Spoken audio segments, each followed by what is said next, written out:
جب لوگ پلٹ کے آ جاتے ہیں تو دو فرشتے آتے ہیں، منکر نکیر ان کے نام ہیں، اور وہ اس کو بٹھا دیتے ہیں اور بٹھا کر کے اس سے 3 سوال پوچھتے ہیں۔ پہلا سوال یہ ہوتا ہے من ربک، تیرا رب کون ہے؟ اب کوئی مانے یا نہ مانے، رب تو سب کا اللہ ہی ہے، یہ تو حقیقت ہے، یہ تو طے شدہ ہے، لیکن جو عقیدہ دنیا پہ رہا ہوگا وہی عقیدہ اس کے لہجے میں آئے گا۔ تو اگر ہم اپنے رویے سے، اپنے عمل سے، اپنے عقیدے سے واقعی اللہ کو رب مانتے ہیں تو پھر قبر میں جب سوال ہوگا من ربک، تیرا رب کون ہے، تو پھر کبھی بھی جواب دیتے جھجک محسوس نہیں ہوگی۔ بندہ عرض کرے گا رب اللہ، میرا رب اللہ ہے۔ دوسرا سوال قبر میں یہ ہوگا کہ ما دینوں کا، تیرا دین کون سا ہے؟ مختلف ادیان دنیا کے اوپر موجود ہیں، لیکن اسلام کے بعد اب کسی اور دین کو قبول نہیں کیا جائے گا۔ ارشاد فرمایا کہ اللہ تعالیٰ اسلام کے علاوہ کسی اور دین کو قبول نہیں کرے گا۔ اب اس نے اگر اپنا طرز زندگی، اپنا انداز معاشرت اسلام کی مطابقت میں رکھا ہوگا اور دین کو اس نے دین سمجھا ہوگا، اسلام کو ہی اپنا دین، عملاً، رویتاً، ہر خوشی غمی کے موقع پہ اس نے اسلام کو ہی ترجیح دی ہوگی، تو پھر اس کو کوئی جھجک نہیں ہوگی جواب دیتے ہوئے کہ میرا دین اسلام ہے۔ میرے شب و روز، میری زندگی کے نشیب و فراز، میری زندگی کی گوشہ جو ہے وہ اسلام کی مطابقت میں گزرتا تھا، تو پھر وہ سیدھا سیدھا جواب دے گا دین الاسلام۔ اس لیے ہمیں اس سوال کی تیاری بھی کرنی چاہیے۔ ہم صرف مسلح کے مسلمان نہ بنیں کہ 5 نمازیں پڑھ لی، روزے رکھ لیے، تراویح پڑھ لی اور حج کر لیا، تو اس سے ہم مطمئن ہو گئے کہ ہم مسلمان ہیں۔ اسلام ایک مکمل اور اکمل اور کامل ضابطہ حیات ہے، اپنے ماننے والوں کو زندگی گزارنے کا پورا اسلوب اور مکمل کامل رہنمائی دیتا ہے۔ ہم نے ہمسایوں کے ساتھ سلوک کیسے کرنا ہے یہ ہمیں اسلام بتاتا ہے، ہم نے بیوی کے ساتھ سلوک کیا کرنا ہے یہ ہمیں اسلام بتاتا ہے، اولاد کی تربیت کیسے کرنی ہے اسلام کی واضح تعلیمات ہیں۔ ہم نے سفر کرنا ہے تو انداز سفر کیا ہونا چاہیے اسلام نے ہمیں بتایا۔ کاروبار کرنا ہے تو ہمیں اللہ اس کے رسول نے واضح 2 ٹوک اور سیدھے سیدھے احکام دیے ہیں کہ تم جب کاروبار کرو تو تم اس انداز کے ساتھ کاروبار کرو، کم نہیں تولنا، کم نہیں ناپنا، جھوٹی قسم نہیں کھانی، سود نہیں لینا، ملاوٹ نہیں کرنا، ایک ایک چیز وہ اسلام نے ہمیں فراہم کی ہوئی ہے۔ تو پورا دین جو ہے جب ہم اختیار کریں گے، ہمارے رویے، ہمارا طرز زندگی، ہمارا انداز معاشرت جب دین اسلام کے مطابق ہوگا تو قبر میں اس سوال کا جواب دینا ہمارے لیے کوئی مشکل نہیں ہوگا۔ اور اگر ہمارا طرز زندگی کچھ اور طرح کا ہوگا تو کیا صرف یہ کہہ دے کہ ہم مسلمان ہیں؟ یہ تو پھر ایک کافر بھی کہہ سکتا ہے کہ میرا دین اسلام ہے، ایک منافق بھی کہہ سکتا ہے کہ میرا دین اسلام ہے، لیکن ایسا نہیں ہوگا۔ جو ہماری کیفیت قلب ہوگی قبر میں اس کا جواب اس کی مطابقت میں آئے گا۔ یہ کافر جواب نہیں دے سکے گا کہ میرا رب اللہ ہے، کیونکہ وہ عمل سے، رویے سے اب اس کو اپنا رب نہیں مانتا ہے، تو حقیقتاً تو اس کا رب اللہ ہے، لیکن وہ یہ جواب نہیں دے پائے گا۔ اسی طرح جو شخص اپنے طرز زندگی کے اندر اسلام کو داخل نہیں کر چکا ہے اور اسلام کو اس نے اپنا ہادی رہنما نہیں بنایا ہے، تو وہ قبر میں اس سوال کا جواب کیسے دے سکے گا کہ میرا دین اسلام ہے، چونکہ اس کا رویہ، اس کا طرز زندگی اور اس کا انداز معاشرت ایسا نہیں رہا ہوگا۔ اس لیے ہمیں اپنی زندگی کے شب و روز کو اسلامی تعلیمات کے سانچے میں مکمل اور کامل طور پر ڈھالنا ہوگا، تاکہ جب قبر میں سوال ہو تو ہم جواب دے سکیں کہ ہمارا دین اسلام ہے۔ تیسرا سوال فرشتے پھر پوچھیں گے، حضور علیہ الصلوۃ والسلام کے روضہ دور سے اور قبر کے درمیان سے پردے ہٹا دیے جائیں گے اور رسول کریم صلی اللہ علیہ وسلم سامنے ہوں گے، اور فرشتہ حضور کی طرف اشارہ کر کے کہے گا ما کنت تقول فی ھذا الرجل، ان کے بارے میں زندگی میں کیا کہا کرتا تھا۔ تو یہ حضور علیہ الصلوۃ والسلام سامنے ہوں گے اور یہ سوال پوچھا جائے گا۔ اب ابو جہل سے پوچھا جائے گا ما کنت تقول فی ھذا الرجل، تو وہ کہے گا ہے ہاتھ لا ادری، ہائے افسوس میں نہیں جانتا یہ ہیں کون۔ ابو لہب سے پوچھا جائے گا، وہ کہے گا ہے ہاتھ لا ادری، ہائے افسوس میں نہیں جانتا یہ کون ہے۔ اچھا جانتا نہیں تو پتھر کس کو مارتا تھا، جانتا نہیں تو گڑے کس کی راہوں میں کھدواتا تھا، جانتا نہیں تو اوجریاں کس کے اوپر ڈلوایا کرتا تھا، آنکھیں پھاڑ پھاڑ کے تو ساری زندگی دیکھتا رہا، لیکن آج ابو جہل قبر میں اترا، حضور کی صورت نورانی سامنے ہے اور پوچھا گیا کہ یہ کون ہے، یہ نورانی چہرے والے کون ہیں؟ تو ابو جہل کہتا ہے ہائے افسوس میں نہیں جانتا یہ کون ہے. اور 14 صدیاں گزرنے کے بعد ایک مومن لحد میں اترتا ہے اور پردے ہٹا دیے جاتے ہیں اور منکر نکیر سوال کرتے ہیں عامر چیمہ بتا یہ کون ہے. وہ کہتا ہے پیچھے ہٹو پہلے پائے ناز کو بوسہ تو کر لینے دو. میں تو مر کے پہنچا ہوں یہاں اس دل ربا کے واسطے. یہ تو میرے وقت جاگے کہ وہ میری قبر میں آئے. شیخ عبدالحق محدث دہلوی علیہ رحمہ لکھتے ہیں کہ جب سے یہ سنا ہے کہ قبر میں حضور آئیں گے پتہ نہیں موت کہاں مر گئی ہے, جی چاہتا ہے زندہ ہی قبر میں چلے جائیں. تو وہ کہے گا پہلے مجھے پائے ناز کو بوسہ تو کر لینے دو. میں تو زندگی کے بھر میں انتظار ان کا کرتا رہا اور ان کے بارے میں پوچھ رہے ہو یہ کون ہے. تو وہ فوراً جواب دیتا ہے یہ تو وہی میرے آقا و مولا ہیں جن کے لیے ساری زندگی تڑپتا رہا اور ان کی زیارت کی آرزوئیں اور تمنائیں کرتا رہا. اچھا ابو جہل ساری زندگی دیکھتا رہا تو وہ تو جواب نہیں دے پائے گا. وہ کہتا ہائے افسوس میں نہیں پہچانتا یہ کون ہے. ہاتھ لا ادری مجھے نہیں پتا.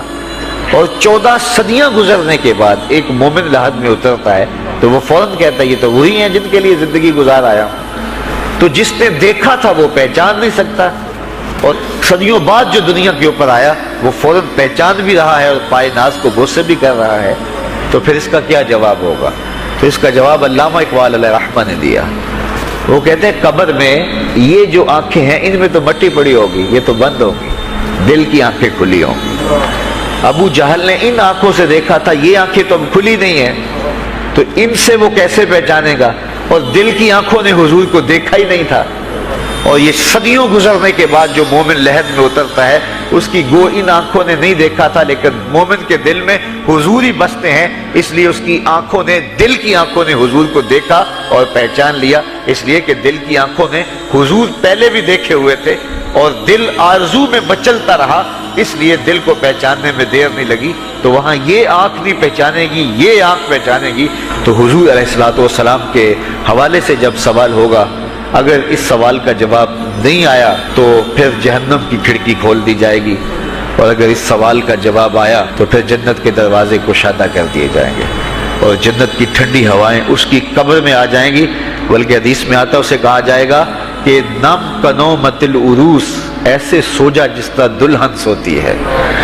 اور وہاں سے لے کر کے حشر تک کا سفر جو ہے اس کے لیے بہت لمبا سفر نہیں ہوگا. وہ ایسے ہوگا کہ جو ہے وہ ایک خوبرو کے گلے سے ہار گرے گا اور وہ موتی ٹوٹ کے گر جائیں گے اور وہ اس کو چننے میں مصروف ہو جائے گا.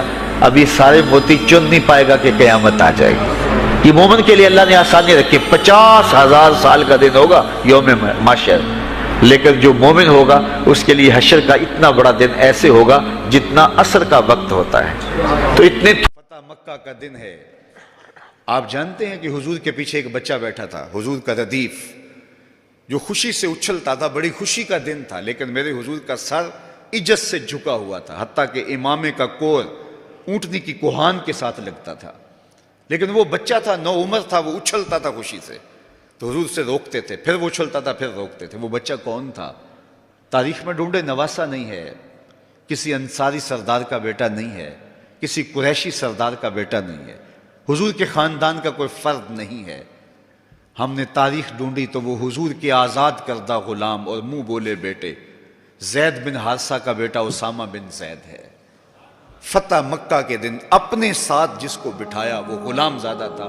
دنیا کو بتایا محمد عربی غلاموں کو عزت دینے آیا ہے. ایک غلام کو یہاں اپنے ساتھ سواری پہ بٹھایا, دوسرے کو کعبے کی چھت پہ چڑھا دیا. بلال حبشی کو کہا یہاں کھڑے ہو کے اذان پڑھو. اللہ اکبر. کہاں بلال مکے کی گلیوں میں ظلم اور جبر, جور اور زیادتی کا شکار ہوتے تھے. چکی پسوائی جاتی تھی اور جسم میں میخیں ٹھونکی جاتی تھیں اور ذلت اور رسوائی کے گڑھے میں ان کو دھکیل دیا تھا کفار نے. آج وہی غلام, وہی بلال کعبے کی چھت پہ کھڑا ہو کے اذان دے رہا ہے. اللہ اکبر. میں یہاں کھڑے ہو کے اذان دوں تو رخ کروں گا قبلے کی جانب, اور جب کعبے کی چھت پہ کھڑا ہوں تو پھر جدھر رخ کروں ادھر ہی تو قبلہ ہوگا. اب بلال اذان دے رہے ہیں, رخ کدھر کیا؟ حضور طواف کر رہے تھے, بلال اذان دے رہے تھے, جدھر جدھر حضور پھرتے وہ بھی رخ پھیرتے چلے جاتے. اقبال بولے اذان ازل سے تیرے عشق کا ترانہ بنی, اذان ازل سے تیرے عشق کا ترانہ بنی, نماز تو اس کی دید کا ایک بہانہ بنی، ادائے دید سراپا نیاز تھی تیری، کسی کو دیکھتے رہنا نماز تھی تیری۔ کیسا رنگ تھا، کیسا جمال تھا، تو وہ طبقے جن کو کوئی پوچھتا نہیں تھا ان کو عزتوں کی مسند پہ بٹھایا۔ غلاموں کو تو بیڑیوں میں جکڑ کے لایا جاتا تھا، انسان کے اوپر حاکم بنا ہوا تھا اور انسان کی تذلیل ہوتی تھی، اور میرے حضور کعبے سے مخاطب ہو کے کہتے ہیں کہ تیری بڑی عزت ہے، لیکن فرمایا کہ مسلمان کی عزت، آبرو اور اس کا خون تیرے سے زیادہ قیمتی ہے۔ یہ سبق دیا، یہ درس دیا تو بھٹکی ہوئی انسانیت کو سراغ زندگی میرے حضور نے عطا کیا۔ تو اس لیے آج میں اور آپ اس کا شکرانہ ادا کرتے ہیں اور اللہ کے حضور لاکھ لاکھ شکر ادا کرتے ہیں کہ ہمیں اس نبی کا غلام ہونے کا شرف اور اعزاز نصیب ہوگا۔ تو پھر ان کی تذکروں اور ان کی محبتوں کی خوشبو بکھیریں گے، ان کے ذکر کی مہک سے مشام ہستی کو کیوں معطر نہیں کریں گے، ان کا تذکرہ نور بھی کریں گے اور ان کے بتائے ہوئے طریقہ کو اختیار کر کے اپنی زندگی کو بھی نور نور کریں گے۔ آج ایک طرف ہم اپنے گھروں پہ چراغاں کرتے ہیں، تو میں کہتا ہوں کہیں یہ چراغاں بنیروں تک محدود نہ رہ جائے، کوئی دیا لے کے دل نگر میں بھی آؤ، کہیں دل کی گلیوں میں اندھیرا نہ رہ جائے۔ تم گلیوں میں تو جھنڈیاں لگا دی، کہیں دل کی گلیاں ویران نہ رہ جائیں۔ آؤ کوئی جھاڑو لے کے دل کی صفائی بھی کرو، تمہارا اندر بھی ستھرا ہو، تمہارا باہر بھی ستھرا ہو، پھر میرے مصطفیٰ پہ درود پڑھو۔ یاری لا تو پاک نبی سنگ اے پر پوری یاری، پھر درود قبول ہے تیرا لکھ نالوں ایک واری۔ ان کا طرز زندگی روح میں جذب کر لیجئے، ان کے بتائے ہوئے طریقوں کو اپنی زندگی میں اتار لیجئے۔ تو ہم اگر اپنی پہچان حضور کے نام سے کرواتے ہیں اور ہماری ساری پہچان ہے ہی ان کے نام سے، تو پھر ہمارا عمل بھی اس کی گواہی دے، ہمارا رویہ بھی اس کی گواہی دے، ہمارا طرز زندگی بھی اس کی گواہی دے۔ آج بھی اگر اسلام کا دامن پکڑو، وَأَنْتُمُ الْأَعْلَوْنَ إِن كُنْتُم مُؤْمِنِينَ، میرے رب نے وعدہ دیا ہے، کافر لگتے کیا ہیں، تم مومن بن کے دکھاؤ، عزتوں کا تاج تمہارے سر پہ رکھو، لیکن تم تن آسان ہو، تم خواہشات کے بندے بن گئے ہو، آرزوؤں کے غلام بن گئے ہو، اور نعمتیں وہ مانگتے ہو جو بدر اور احد کے صحابہ کو عطا کی گئی۔ کہاں کیسے تمہیں وہ نعمتیں ملیں گی؟ پہلے اپنے آپ کو ثابت تو کرو کہ ہم ان کے اہل ہیں، اور جب اپنی اہلیت ثابت کرو گے تو رحمت کی برکھا برسے گی اور اتنا کرم ہوگا کہ تمہارے دامن تنگ نظر آئیں گے اور تم برستے پھولوں کو سمیٹ نہیں پاؤ گے۔ لیکن افسوس کہ تم طلب وہ کرتے ہو۔ وہ ایک بڑا معروف جملہ ہے کہ لوگ جو ہے وہ زندگی یزید کی جینا چاہتے ہیں اور موت حسین کی مانگتے۔ صاحب ایسا نہیں ہوتا۔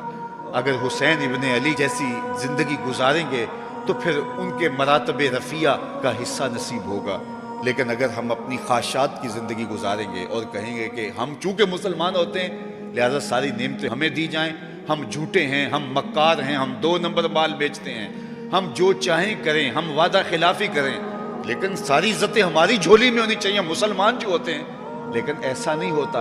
اس کا وعدہ ہے تم مسلمان عملاً بن کے دکھاؤ، عزتوں کا تاج تمہارے قدموں تلے ہوگا۔